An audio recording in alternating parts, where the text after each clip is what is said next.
झारखंड मुक्ति मोर्चा, कांग्रेस एवं विभिन्न राजनीतिक क्षेत्रों में काम करने वाले, सामाजिक रूप से काम करने वाले, शैक्षणिक वर्ग में संगठित होकर काम करने वाले और कई शिक्षाविद भी आज पार्टी में अपनी प्राथमिकता सदस्यता ग्रहण की। मैं तहे दिल से रांची, जमशेदपुर, लोहरदगा से आए हुए इन पदाधिकारियों का, इन कार्यकर्ताओं का हार्दिक स्वागत करते हैं, अभिनंदन करते हैं। कई जनप्रतिनिधि भी शामिल हुए हैं, उनका भी अभिनंदन और स्वागत करते हैं।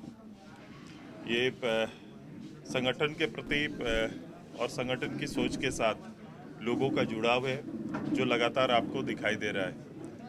केंद्रित होकर सभी लोग पार्टी में आना चाहते हैं। वो यूथ हो सकता है, छात्र हो सकते हैं, किसान हो सकते हैं, मजदूर हो सकते हैं, या समाज के अंदर बौद्धिक वर्ग का नेतृत्व देने वाले शैक्षणिक क्षेत्र में जगत से जुड़े हुए लोगों का समावेश, एक साथ समागम का कार्यक्रम चल रहा है।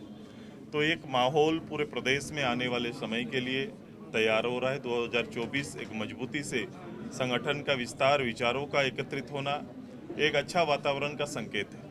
दादा, 24 इलेक्शन से पहले आपने देखा कि कांग्रेस के 84 सांसद है धीरज साहू के आवाज पर 300 करोड़ के अभी तक आंकड़े पार कर चुके हैं और अभी नोटों की गिनती जारी है। कांग्रेस का कहना है कि ये हमारा पैसा नहीं है, पार्टी का पैसा नहीं है। अब ये स्पष्ट करना उनका काम है। ये कांग्रेस पार्टी को बोलना है, जिनके यहाँ ये रेड हो रहा है उनको जानकारी देना है। संस्था जो रेड कर रहे हैं वो इसकी जानकारी देंगे। लेकिन जो चीज़ दिख रहा है वो, चूंकि एक लंबे समय तक ये कांग्रेस घराना रहा है और इस घराने का कांग्रेस का स्तंभ के रूप में माना जाता है। सपोर्टिंग, इसके कई कहानियां हैं साथ में, किस रूप से वो कांग्रेस को और किस हद तक सपोर्ट करता है। यहाँ तक कि गठबंधन, पूरी गठबंधन के ये दायित्व है कि वो एक राज्यसभा के सदस्य भी हैं। जो परिस्थितियां बनी है, जो आज पूरा देश जिसको देख रहा है, तो ये तो जवाब हर किसी को हर पटल पर देना पड़ेगा, स्पष्ट करना पड़ेगा। तो पार्टी कार्रवाई की मांग करेगी। पार्टी की, आपकी पार्टी का स्टैंड क्या है? धीरज साहब का निजी मामला है, पार्टी किससे लेना देना। नहीं, ये सफाई हो सकता है, लेकिन आखिर जब आप किसी के यहाँ पर इस तरह से इतनी बड़ी रकम रखने का, इतनी बड़ा रकम अगर दिख रहा है, तो निश्चित रूप से आईटी वाले लोग हैं, वो इसको क्लियर करेंगे कि उनका निजी संपत्ति है या क्या है। पार्टी क्या कार्रवाई की मांग करेगी मुख्यमंत्री से? देखो, मैं उनका अपनी पार्टी की समझ है। कांग्रेस इसी डायलेमा में काम करते आया है, ऐसे ही संबंध उनके रहे हैं, तो उनसे बहुत उम्मीद करना मैं नहीं समझता। लेकिन ये दुनिया देखेगी, आम लोग देखेंगे, पूरा झारखंड और पूरा देश देख रहा है, इनका वर्क कल्चर दिख रहा है। दादा, 15 से विंटर सेशन है विधानसभा का, क्या कुछ तैयारी है पार्टी की? देखो, राज्य के ज्वलंत विषय ही हमारी तैयारी होती है और लगातार कई बार से इस विधानसभा सत्र को आपने नज़दीक से देखा है। प्रथम सत्र से ही इसको उपयोगी बनाने का हम लोग ने सोच के रखा था। जब एक स्टेबल गवर्नमेंट आई, एक बहुमत किसी गठबंधन के साथ आया, तो उनको उतना ही दायित्व के साथ विधानसभा का संचालन भी करना चाहिए था। लेकिन आप परिस्थितियां विधानसभा के अंदर जो देखते हैं, कभी भी किसी भी विषय को लेकर जो विधानसभा के लीडर हैं वो गंभीर होते नहीं है। जब आप एज ए नेता गंभीर होंगे नहीं, तो पूरा संस्था कमजोर हो जाता है। हम लोग ने व्यक्तिगत रूप से कई बार इसकी पहल भी की, कोशिश की, कार्य मंत्रणा में बैठे, लेकिन हर बार एक उम्मीद के साथ जाते हैं। इस बार भी 15 से कुछ उम्मीद के साथ जाएंगे, शायद खास कुछ चीज़ दिखे, लेकिन अब तो अंतिम पड़ाव पर है।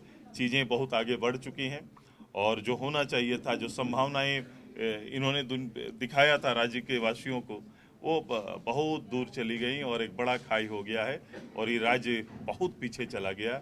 ये राज्य का पीछे जाना मतलब हर जनमानस का पीछे जाना है, हर पैमाने पर, क्योंकि इसका भी मैपिंग होना है कि हर इंडेक्स पर हम पीछे चले गए।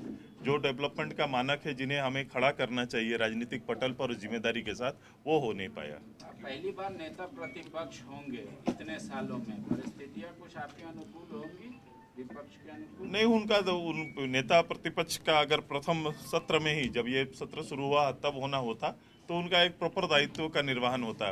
कई बॉडी 4 साल से, जिनके उनके रहने से कई चीज़ें का जो विधिगत रूप से तैयार होना चाहिए था, वो हो नहीं पाया। आज तक कई बॉडी बनी नहीं और आगे भी बहुत उम्मीद नहीं किया जा सकता है, क्योंकि ये अंतिम समय का ये सत्र होगा, 1-2 सत्र ही तो बचे होंगे।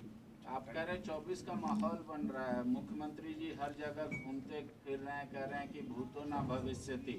अब हमारी सरकार है, आगे भी रहेगी। जिन्होंने झारखंड को लूट लिया उनकी अब सरकार नहीं। पॉलिटिकल लोग कोई जवाब देते तो समझ में आता।